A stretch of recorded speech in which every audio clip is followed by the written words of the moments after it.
Nous vous présentons le docteur T.L. Osborn de Tulsa, Oklahoma, USA. Lui et son épouse et ministre associé, le docteur Daisy Washburn Osborn, ont probablement atteint et conduit à Christ plus d'âmes non évangélisées que n'importe quel autre couple qui ait jamais vécu. Dans près de 70 pays, ils ont prêché à d'immenses multitudes, face à face, pendant plus de 30 ans d'un ministère miracle. Voici le dernier d'une collection de 5 messages remontant sur la supervie. Il s'intitule « Connais-toi, tu t'aimeras ». Et maintenant, le docteur Osborn.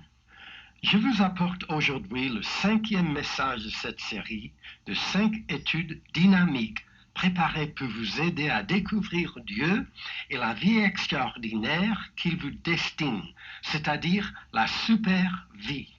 Et voici maintenant la 5e qui a pour titre « Connais-toi, tu t'aimeras ».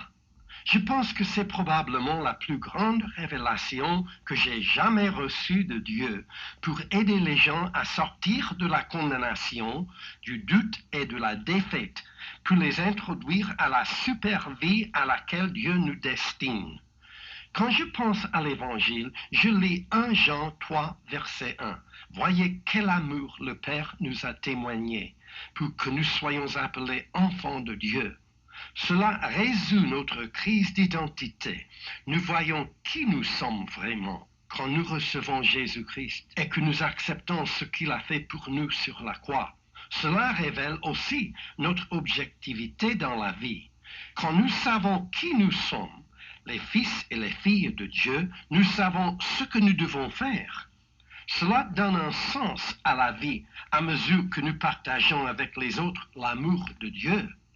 Quand je pense à l'amour de Dieu, je pense à des gens comme Myriam Garey, la lépreuse qui s'est traînée à notre croisade de Kisumu au Kenya.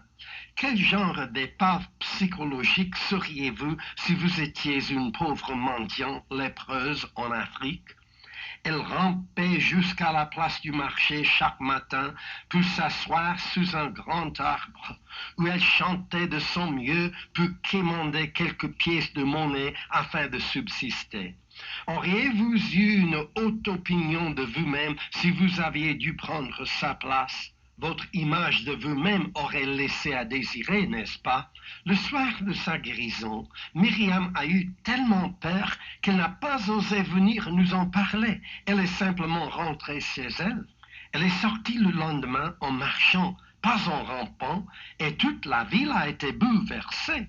On est venu nous chercher à notre hôtel vers 9 heures. Des gens surexcités ont fait irruption dans notre chambre en nous disant « T.L. et Daisy, venez vite, la ville n'en croit pas ses yeux ». Ils ont dit « Une lépreuse infirme a été guérie ». Les rues étaient pleines de monde. Et cette femme était là en plein milieu. Elle pleurait en témoignant et en montrant comment elle avait été guérie. Elle avait tellement couru qu'elle était presque au bout de souffle. Le pasteur Silas Oiti, président de notre croisade, l'a ramassée dans ses bras. Il l'a chargée dans sa camionnette et l'a amenée chez lui. Il l'a mise dans la chambre pour qu'elle se repose. Ensuite, sa femme lui a préparé un bon repas et lui a donné à manger. Voilà l'amour véritable. Oh, j'ai vu tellement de cas similaires dans le monde entier. Et quand je pense à de telles personnes, je pense à l'amour de Dieu. Dès le lendemain de sa guérison, Myriam était sur l'estrade. Elle allait le long en large, marchant et louant le Seigneur. Elle a pris son petit lance-voix fait avec une vieille boîte en fer blanc. Elle l'a tenu à ses lèvres avec ses 2 moignons et elle a chanté un couplet sur la puissance et l'amour de Jésus. Je vous le dis, nous avons tous pleuré ensemble. Elle représentait ce que l'amour peut faire pour n'importe qui. Dieu fait cela pour les mendiants, pour des pauvres, pour les oubliés, les marginaux, ou pour les riches, les gens de la haute société, pour n'importe qui, même quand leur vie était un vrai gâchis. Rien n'égale la puissance valorisante de l'amour de Dieu. L'Évangile est la plus grande histoire d'amour jamais écrite. le stimulant le plus positif que l'humanité ait jamais connu. La créature la plus indigne sur terre peut devenir une nouvelle création, guérie, sauvée, transformée et bénie, rien qu'en entendant l'Évangile et en comprenant que Dieu nous a toujours voulu en bonne santé. Satan est venu tout gâcher, mais Jésus est venu réparer les dégâts et préparer le chemin qui nous ramènerait à Dieu. Quel miracle! Il prend un rien du tout et il en fait un vrai quelqu'un. Voilà l'amour de notre Seigneur. Daisy, ma femme et moi, depuis plus de 30 ans, avons eu le privilège d'apporter ce merveilleux amour de Jésus-Christ dans 70 pays, de l'Est à l'Ouest de l'Afrique, en Inde, dans les pays du Pacifique Sud, en Amérique latine, au Japon et aux Antilles. Nous l'avons apporté aux Suisses cosmopolites et aux Hollandais, aux masses de Grande-Bretagne, de France et de Belgique. Nous l'avons proclamé dans le monde entier. Et dans chacune de nos croisades, quelle que soit la culture, la religion ou les origines de l'assistance, nous avons vu les mêmes résultats lorsque la puissance de l'amour de Dieu a été démontrée aux masses par des miracles accomplis au moyen des paroles et de la vie de Jésus-Christ. En Hollande, il y avait un hôtelier arrogant qui haïssait Dieu. Il méprisait l'Église établie et le clergé, qu'il qualifiait ouvertement et amèrement d'escroquerie organisée. Il était devenu propriétaire d'un grand hôtel. Il a entendu parler de la croisade. Chaque soir, 100 000 Hollandais s'amassaient sur le grand terrain de Malievelde, le terrain où les Hollandais avaient jadis dû écouter la harangue d'Adolf Hitler. Sur ce même terrain, nous avons pu venir bénir les Hollandais en leur apportant la paix, la santé et le salut de Jésus-Christ.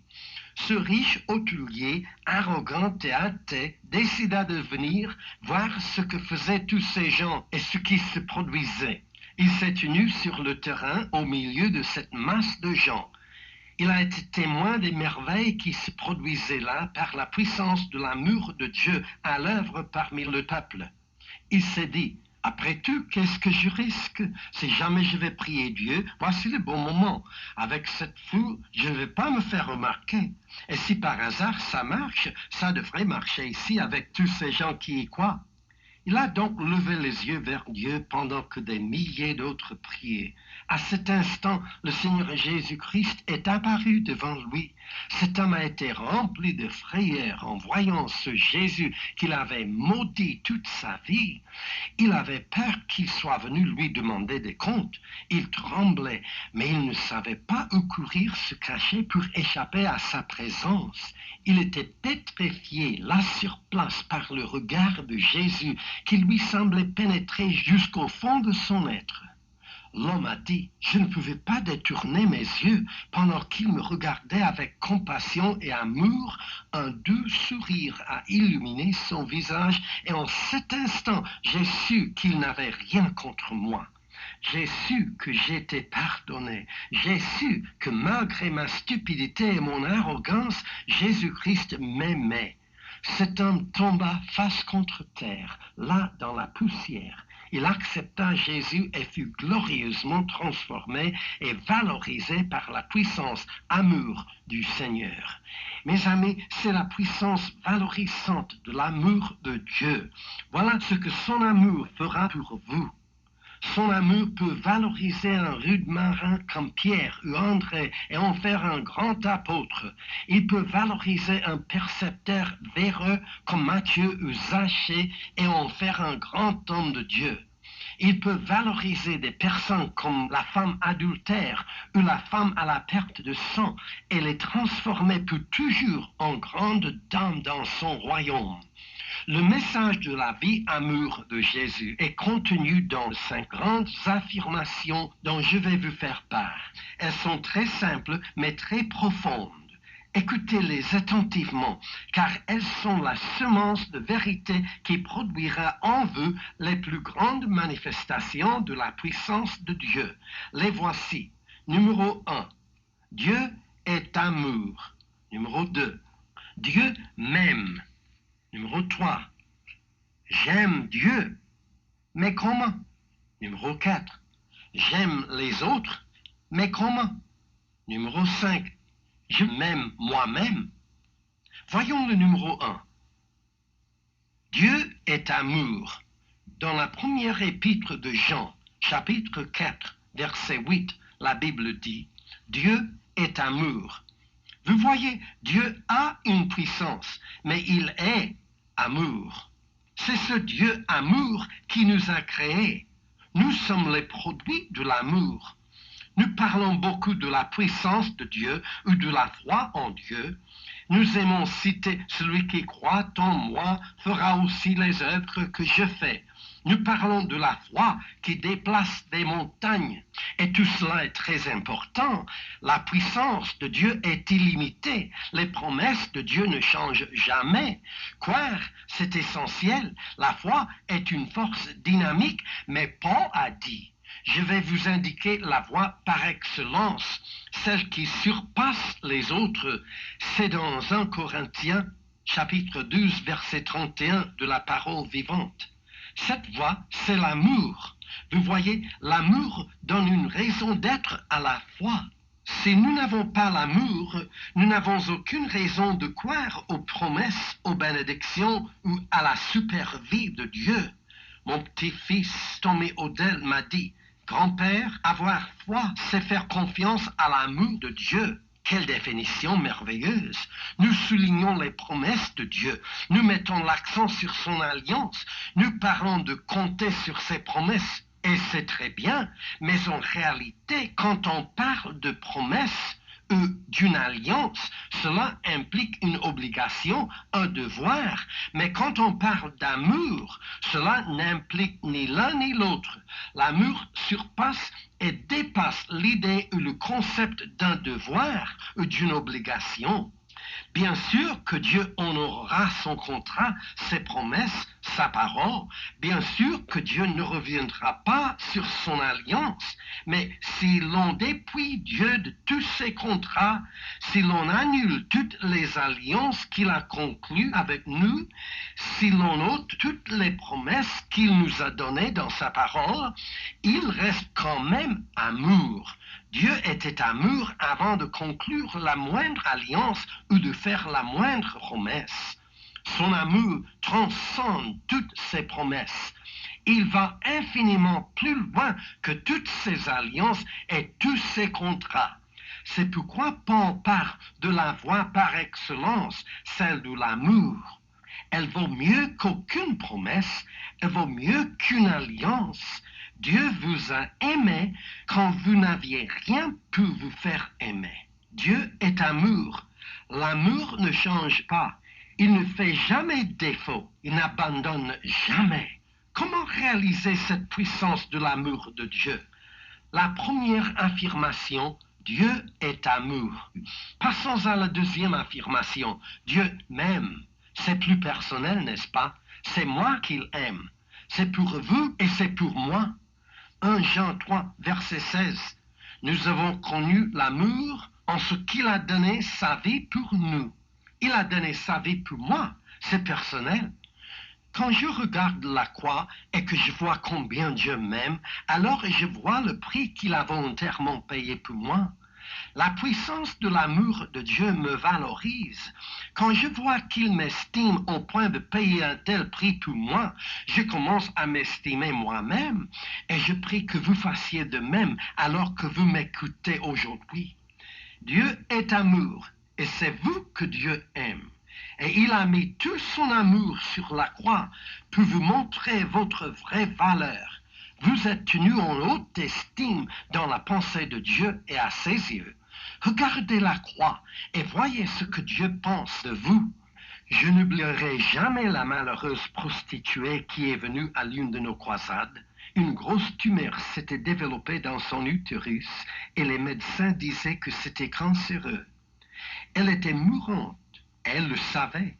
Ce n'était pas seulement qu'elle avait peur, mais elle avait honte de la vie qu'elle avait menée. Quelle que soit votre situation, il se peut que vous ayez commis des péchés, que vous ayez mal agi, que vous et les autres soient dégoûtés de vous-même, mais quelle joie de pouvoir vous dire que Dieu vous aime tel que vous êtes. Il y a quelques jours, j'y réfléchissais et j'ai prié Dieu de m'aider à faire comprendre aux gens combien Dieu les tient en haute estime, combien il les aime en dépit de leurs péchés, de leur vie gaspillée. Et tout d'un coup, un petit couplet m'est venu à l'esprit qui me semblait tout dire. Voici ce que le Seigneur me semblait dire. T'inquiète pas du passé, j'ai toujours cru en toi. Ne te crois pas repoussé, car je viens vivre en toi.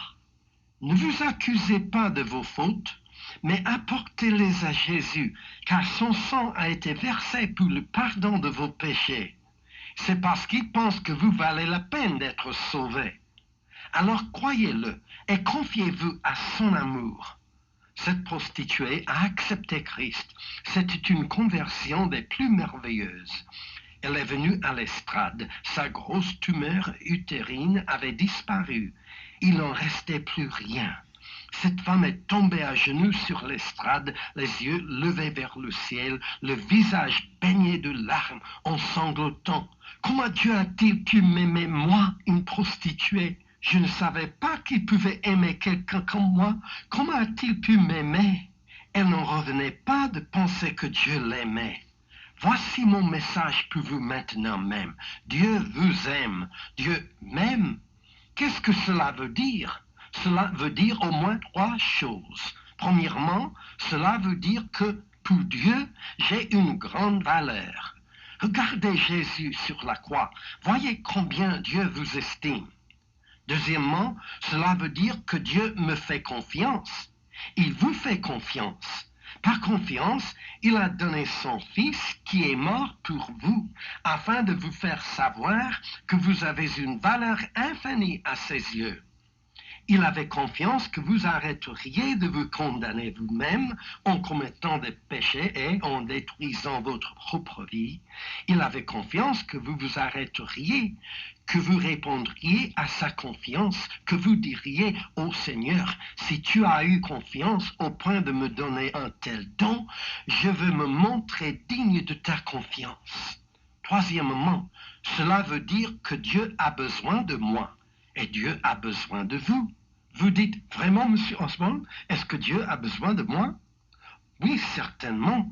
Il ne peut accomplir son travail qu'à travers vous et moi. Nous sommes son corps. Dieu compte sur vous. Vos mains sont ses mains. Vos yeux sont ses yeux. Vos pieds sont ses pieds. Votre sourire est son sourire. Il a besoin de vous. Vous êtes son corps. Vous êtes l'Église. À New York, une prostituée s'est convertie. C'était une droguée, une révoltée, une maîtresse femme qui n'avait pas foi aux yeux. Et pendant plusieurs rixes, on l'avait vue se bagarrer comme un tigre.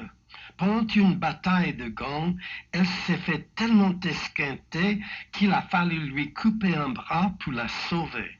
Depuis, elle porte un bras artificiel. Plus tard, elle a été transformée par l'amour de Jésus-Christ. Il est dans le commerce humain, mon ami. À ses yeux, vous avez une grande valeur. Cette fille des rues, cette ancienne prostituée bagarreuse, avait une grande valeur à ses yeux. Jésus lui a fait suffisamment confiance pour lui donner sa super vie et venir vivre en elle. Il avait besoin d'elle pour exprimer son amour à des êtres humains de son milieu, à des marginaux que personne n'aimait. Elle fut donc glorieusement convertie et devint une chrétienne radieuse. Elle se rendit compte qu'elle pourrait aider les autres à découvrir ce Jésus. Elle a donc rassemblé d'autres jeunes croyants et ils ont cherché un local où ils pourraient apporter la parole de Dieu et partager l'Évangile. Ils ont trouvé 3 cinémas porno, l'un à côté de l'autre au centre de New York, et celui du milieu était à vendre. Sur le trottoir d'en face, il y avait un vieil hôtel dominé par des souteneurs, les prostituées et leurs clients.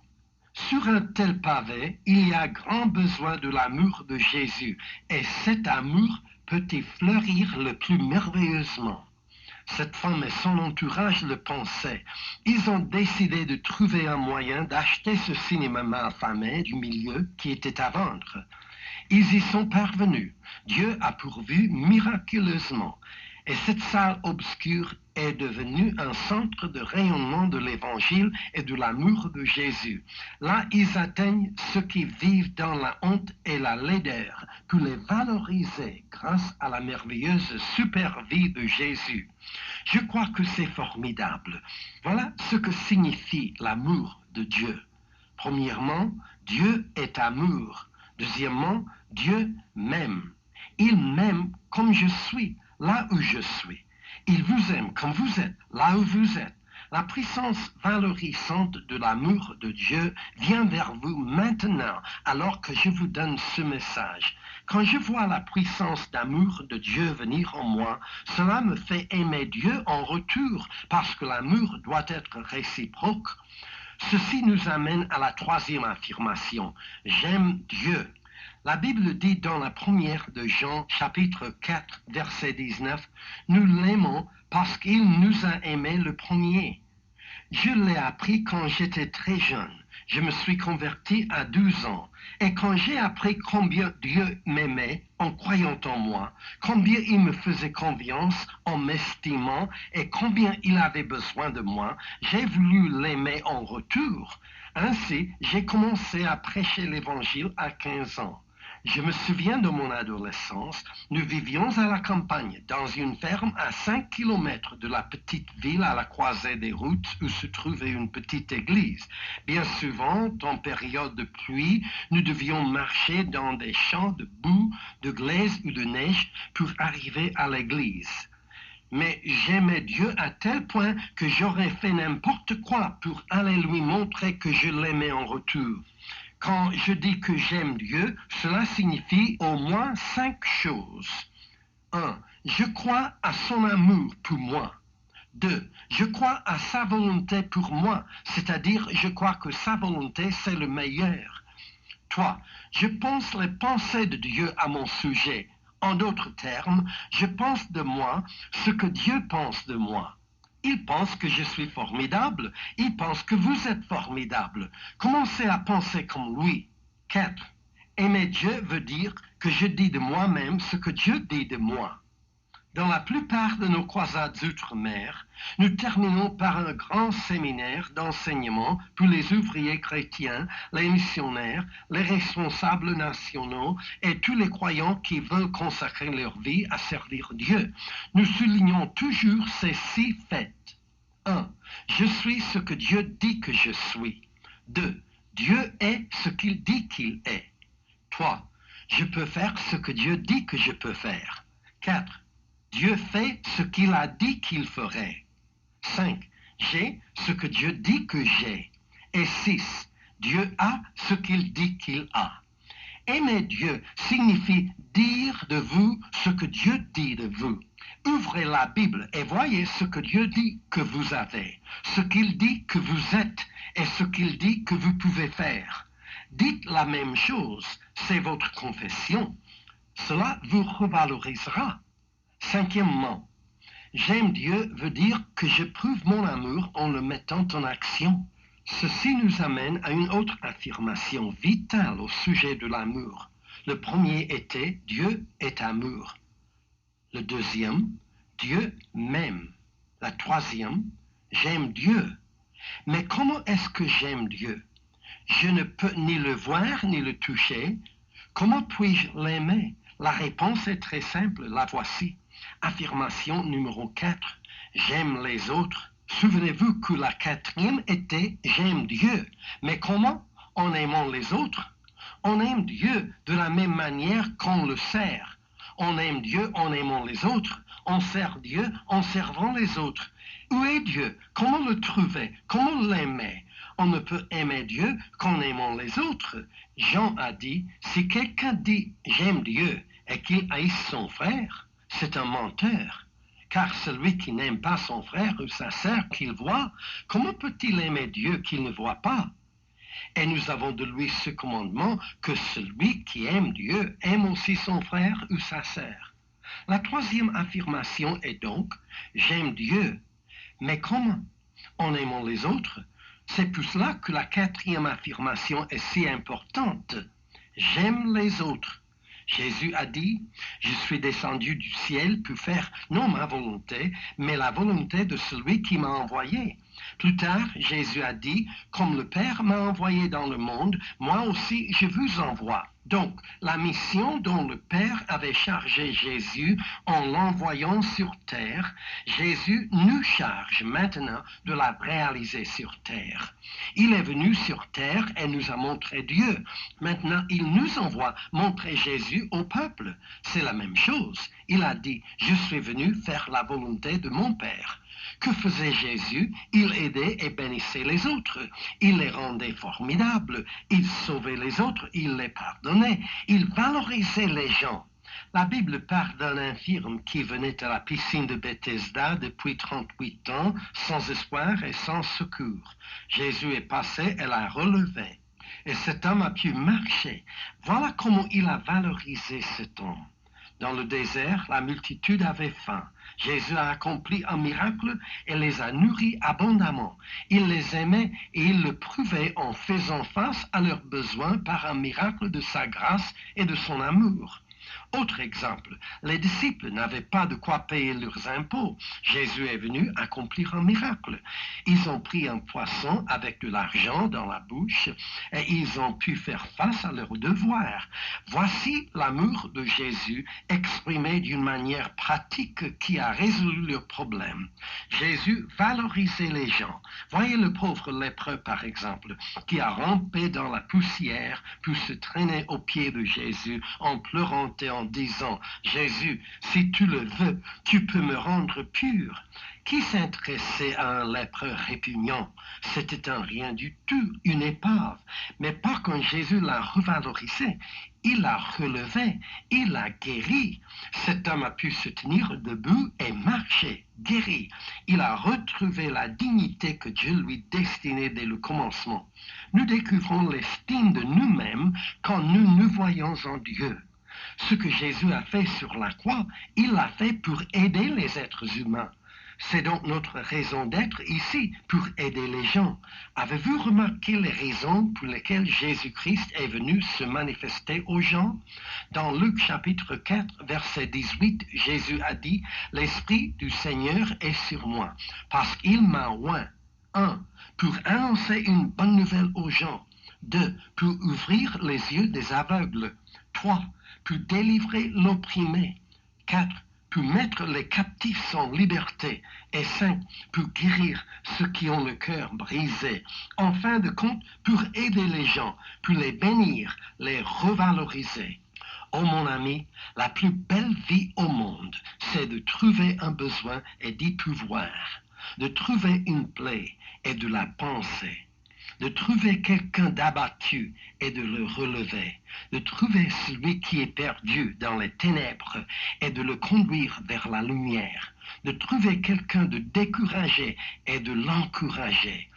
Il y a suffisamment de voix et d'influences négatives. Je veux être un chrétien rempli de la puissance amour pour dire des choses gentilles aux gens, pour leur rendre service, pour les relever, les encourager, les inspirer. Jésus a dit, je suis venu faire la volonté de mon Père. Quelle était cette volonté? C'était d'aider les gens, de rendre beau ce qui était laid, de rendre propre ce qui était sale. Jésus a rencontré le pauvre fou qui vivait parmi les tombeaux et se tailladait le corps à coups de pierre. Ce malheureux était d'une saleté repoussante et son corps dégageait une odeur nauséabonde. Jésus l'a guéri et lui a rendu la paix et la dignité. Ce pauvre type est devenu un homme formidable, un représentant de Jésus-Christ dans toute cette région. Jésus veut rendre les gens valables. Alors ma question, comment aimer Dieu? Comment servir Dieu? En aidant les autres. C'est la seule façon dont on peut aimer ou servir Dieu. Comment peut-on servir Dieu? Peut-on prendre un beau plat en or incrusté de diamants et de perles, allait sur la terrasse et tendre ce plat vers le ciel en disant « Viens, mon Dieu, viens prendre quelque chose dans mon beau plat en or. » Pouvez-vous servir Dieu comme ça? Comment le servirez-vous? Allez-vous lui cirer les chaussures? Allez-vous lui peigner les cheveux? Comment pouvez-vous servir Dieu? Allez-vous lui préparer un repas somptueux? Non, vous ne pouvez pas servir Dieu sauf en servant les autres. N'est-ce pas merveilleux? Et quand nous servons les autres, nous servons Dieu. Dans Matthieu chapitre 25, Jésus a dit que nous irions visiter ceux qui sont en prison, vêtir ceux qui sont nus, donner à manger et à boire à ceux qui ont faim et soif. Puis il a ajouté qu'il nous dirait, en le faisant pour eux, vous l'avez fait pour moi. Et nous serons stupéfaits. Mais le vrai succès, c'est exactement ça. On sert Dieu en servant les autres. On aime Dieu en aimant les autres. On atteint Dieu en atteignant les autres. Je prêchais en Inde et une pauvre petite dame a été amenée à la croisade. Elle appartenait à la caste des intouchables. Elle entendit l'Évangile pour la première fois et fut glorieusement sauvée. Elle est venue sur l'estrade timide et réticente. Mais je l'ai attirée tout contre moi avec beaucoup d'amour. Je l'ai regardée avec compassion et je lui ai dit, « Maman, vous pourriez être ma propre mère. Je vous aime. C'est merveilleux que vous soyez guérie. » Je l'ai serrée contre moi et les gens ont applaudi. Ils pensaient que c'était merveilleux.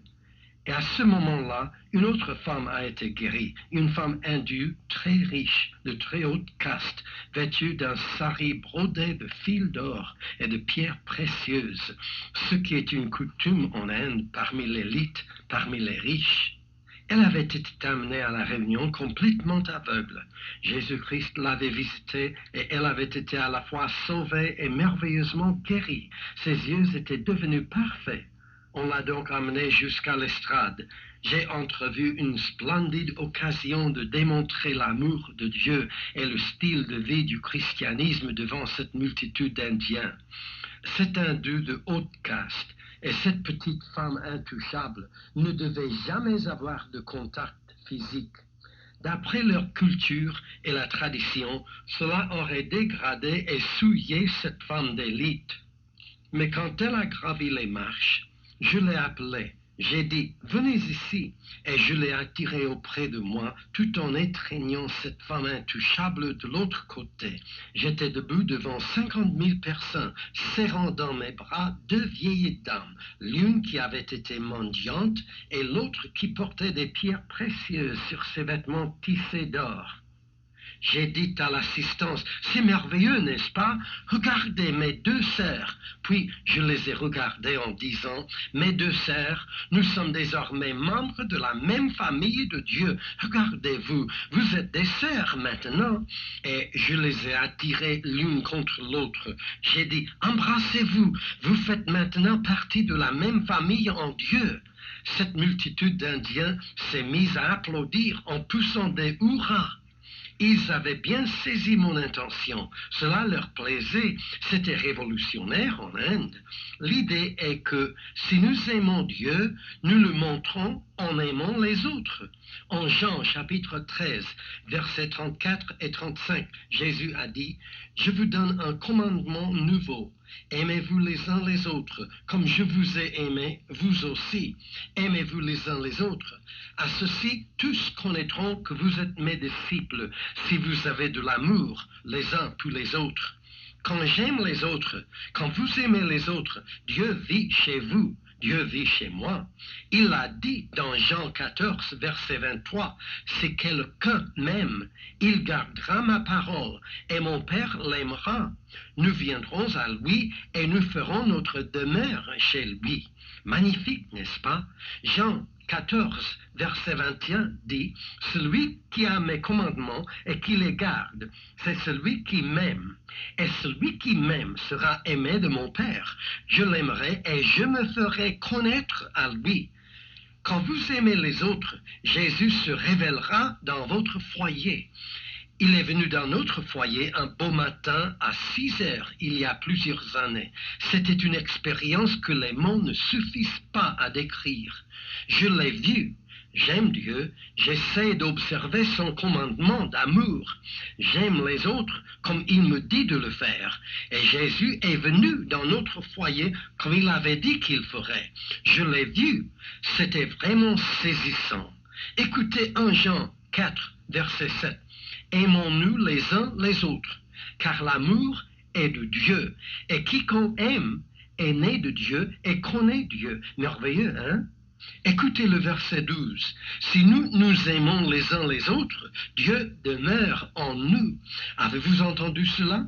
Dieu demeure en nous.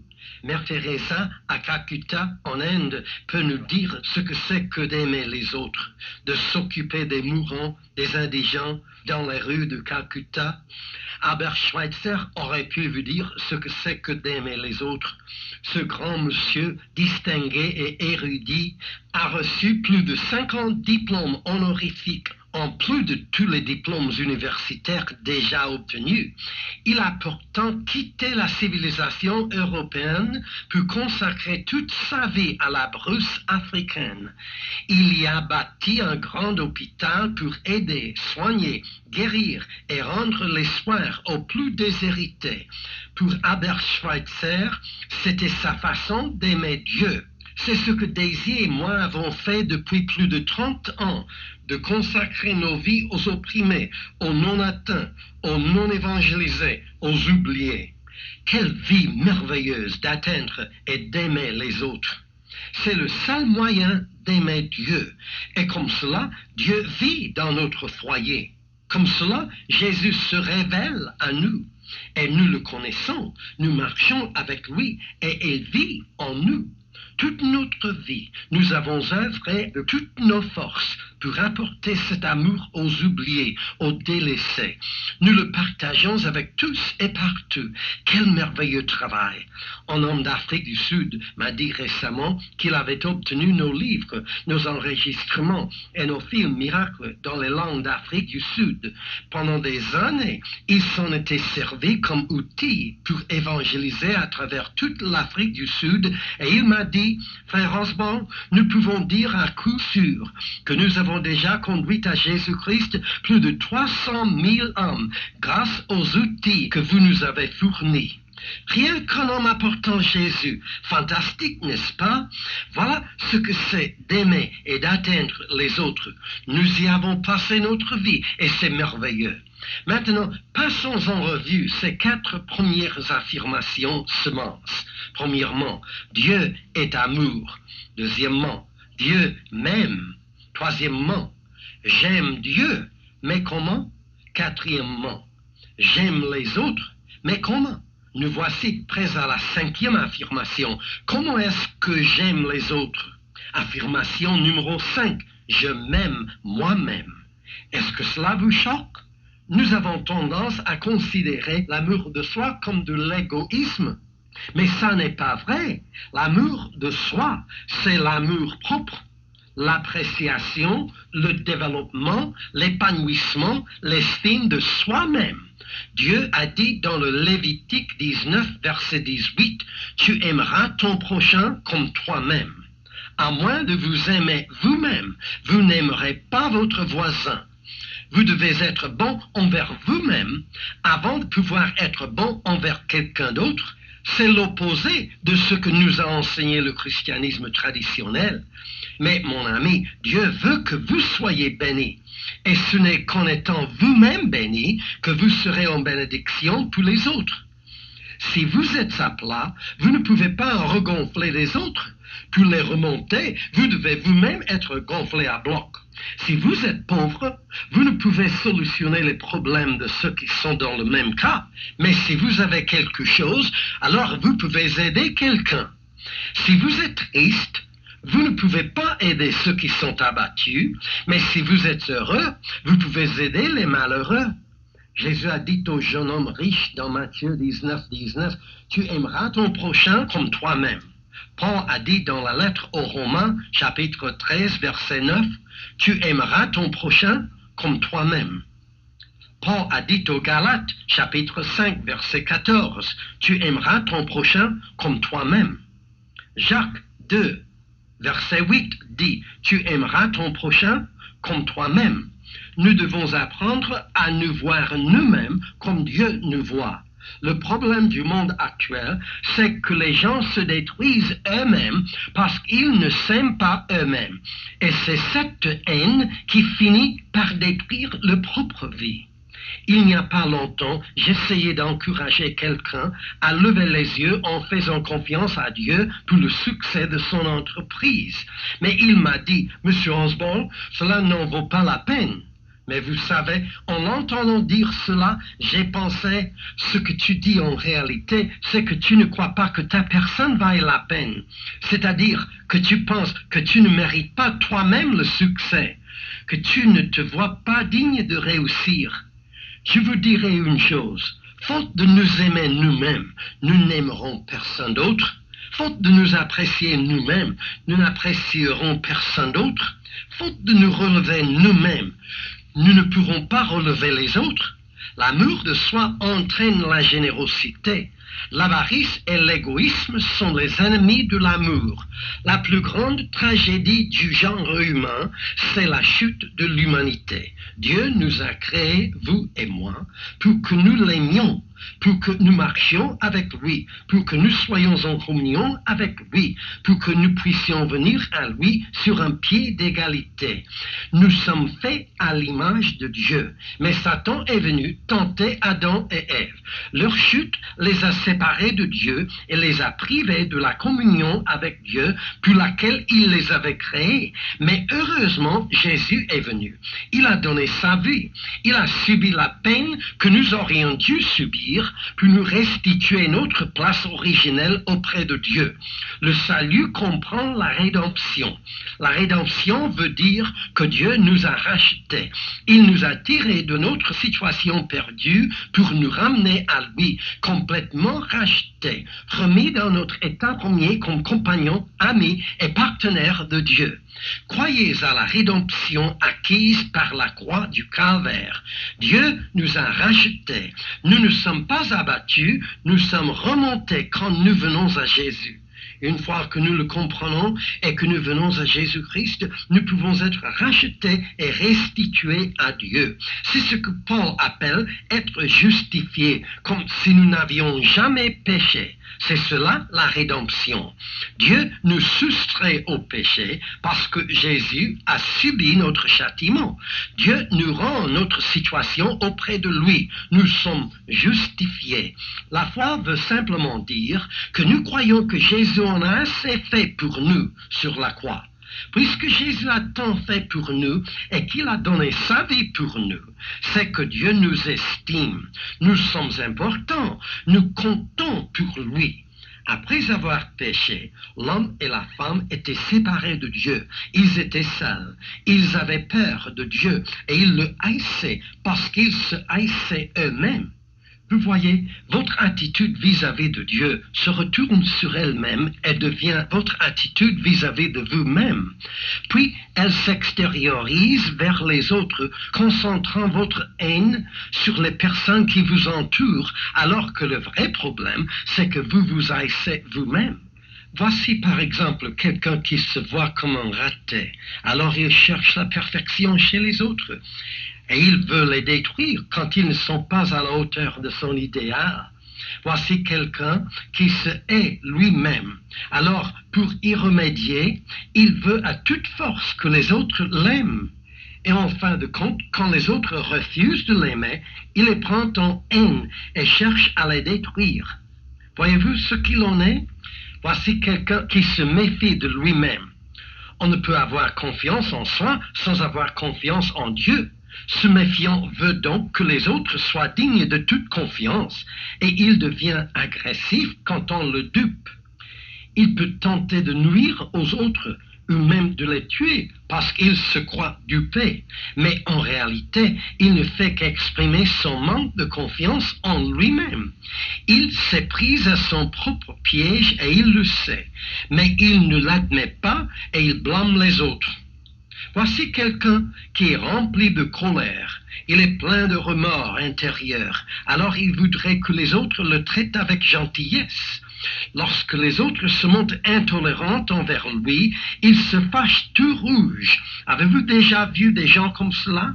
Voici quelqu'un qui se tient rancune à lui-même. Alors il voudrait que les autres soient charmants, et il leur fait la tête quand ils ne sont pas assez courtois envers lui. Vous voyez, notre attitude envers Dieu, nous l'intériorisons d'abord vers nous-mêmes, puis nous l'extériorisons vers les autres. Et nous détruisons tout autour de nous parce qu'en réalité, c'est nous-mêmes que nous voulons détruire. Le même principe peut s'appliquer à l'amour. Quand tu apprends à t'aimer toi-même, ton amour de Dieu se tourne vers toi-même et tu vois Dieu en toi. Et tu t'écris, « Ah, puisque Dieu m'a si merveilleusement fait, je suis quelqu'un de formidable. » Quand tu commences à te voir toi-même de cette façon, tu commences à voir ce qui est bon chez les autres plutôt que ce qui est mal. Tu commences à leur faire confiance, à les apprécier, à les estimer, à vouloir les atteindre, même à leur pardonner. C'est un signe certain que toi, tu te sens pardonner toi-même. Quand un prédicateur ou un conférencier ne cesse de juger et de blâmer ses auditeurs tout en disant du mal des autres et en les condamnant, savez-vous ce qu'il fait? Il affiche tout simplement qu'il a lui-même un problème, qu'il n'a pas de paix en son fort intérieur. Et il dirige donc cette haine de soi vers les autres. Au contraire, si nous comprenons l'amour de Jésus, l'Évangile, le pouvoir de Jésus peut pardonner et la puissance de son sang peut nous racheter, nous nous voyons nous-mêmes comme Dieu nous voit et nous pouvons nous aimer nous-mêmes. Nous nous aimons nous-mêmes parce que nous découvrons que Dieu nous aime et nous aimons ce que Dieu aime. Alors, nous commençons à aimer les autres parce que Dieu les aime aussi. Et cela nous transforme. Voici quelqu'un qui manque d'intégrité personnelle. Suivant le principe bien établi, il veut que les autres soient infaillibles. Et s'ils ne le sont pas, il n'hésitera pas à les voler, à les manipuler, voire même à leur intenter des procès pour se venger. Et quand il pense détester leur malhonnêteté, il ne fait qu'exprimer son dégoût de lui-même, parce qu'il ne peut pas faire confiance à sa propre manière de vivre. Mais l'Évangile transpose tout cela et nous rend conscients de notre valeur. Nous croyons en Dieu, nous croyons aux autres. Nous croyons à nous-mêmes. Nous faisons confiance à Dieu et nous faisons confiance aux autres. En conséquence, nous sommes nous-mêmes dignes de confiance. Nous découvrons que, loin de nous déprécier, Dieu nous tend la main là où nous sommes parce qu'il nous aime. Alors, nous allons chercher les autres là où ils sont. Nous les aimons parce que nous pouvons nous aimer nous-mêmes comme Dieu nous aime. Quelle transformation grâce au pouvoir de l'amour de Dieu. Donc, je le répète. 1. Dieu est amour. Oh, c'est merveilleux. 2. Dieu m'aime. C'est encore mieux. 3. J'aime Dieu. Oui, je lui rends son amour, mais comment? 4. J'aime les autres, mais comment? 5. Je m'aime moi-même, c'est-à-dire j'aime ce que Dieu aime. J'aime, j'apprécie et j'estime le moi unique et merveilleux que Dieu a créé pour sa gloire. Je regarde la croix et je prends conscience de ma valeur. Connais-toi comme Dieu te connaît et tu t'aimeras comme Dieu t'aime. Il n'y a rien de mal à aimer ce que Dieu aime. On a toujours raison d'aimer ce que Dieu aime. Il est bien d'apprécier ce que Dieu apprécie, d'estimer ce que Dieu estime, d'honorer ce que Dieu honore.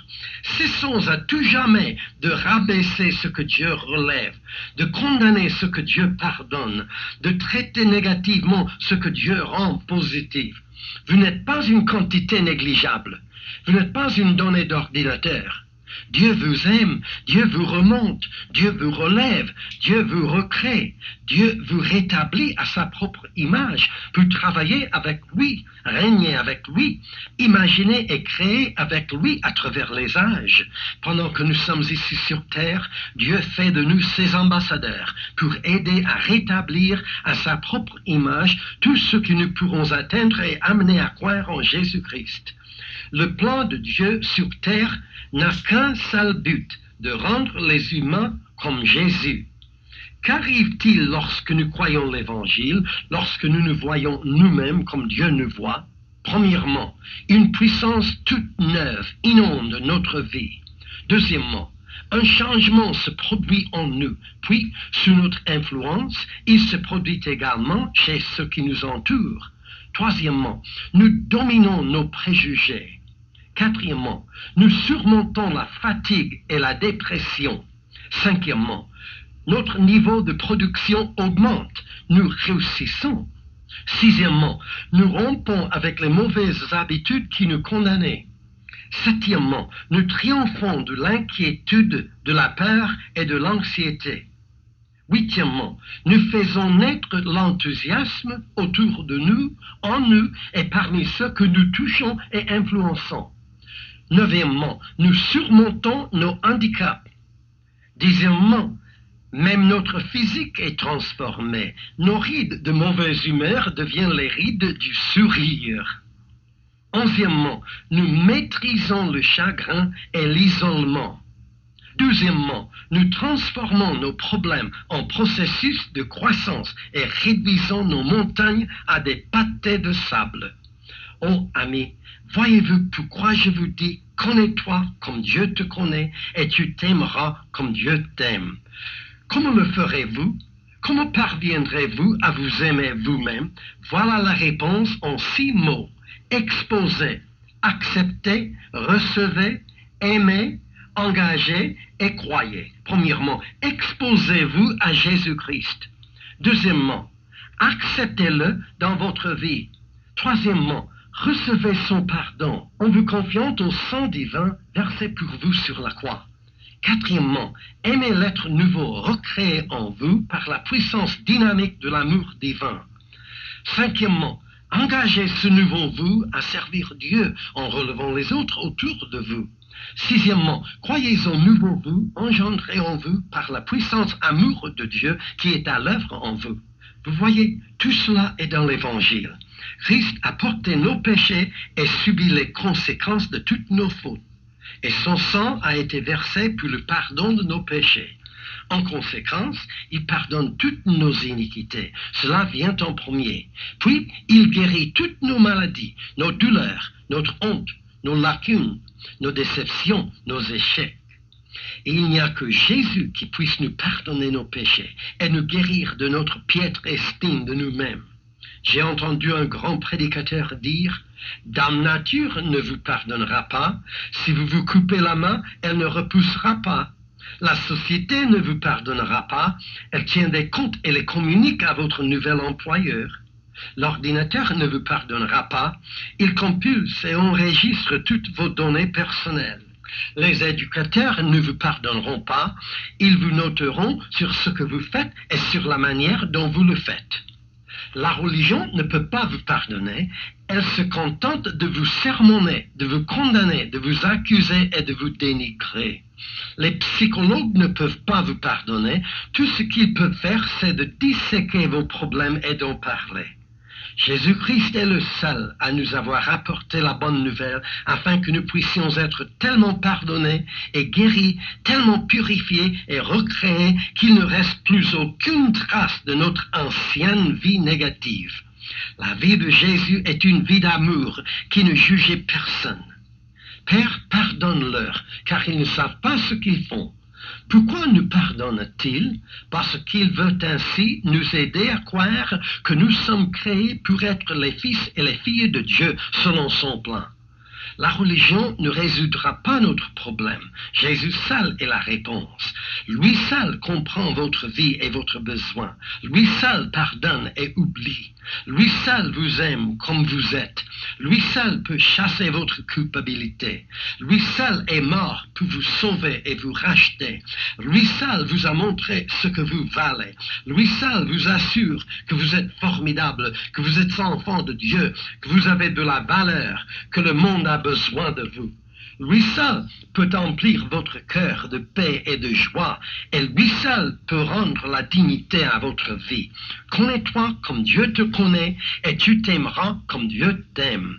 Je vous y invite maintenant, si vous n'avez pas encore expérimenté cet amour de Dieu en vous, si vous n'avez pas encore réalisé votre propre valeur, approchez-vous de Dieu et prions ensemble. Répétez cette prière et laissez Jésus-Christ venir vers vous maintenant même pour transformer votre vie à tout jamais. Ce message est pour vous aider à découvrir la super vie. Connais-toi et tu t'aimeras. Je prie que Dieu mette en lumière pour vous la merveilleuse personne qu'il a créée et qu'il veut que vous soyez. Maintenant même, répétez cette prière tout haut. Dites, mon Dieu, merci de ce message de bonne nouvelle aujourd'hui. Merci parce que tu es amour. Merci parce que tu m'aimes tel que je suis. Répétez ça tout haut. Merci de m'aimer, non parce que je suis aimable, mais à cause de ce que tu vois en moi. Je t'accrée dans ma vie pour que tu fasses de moi l'être merveilleux que tu as créé en moi.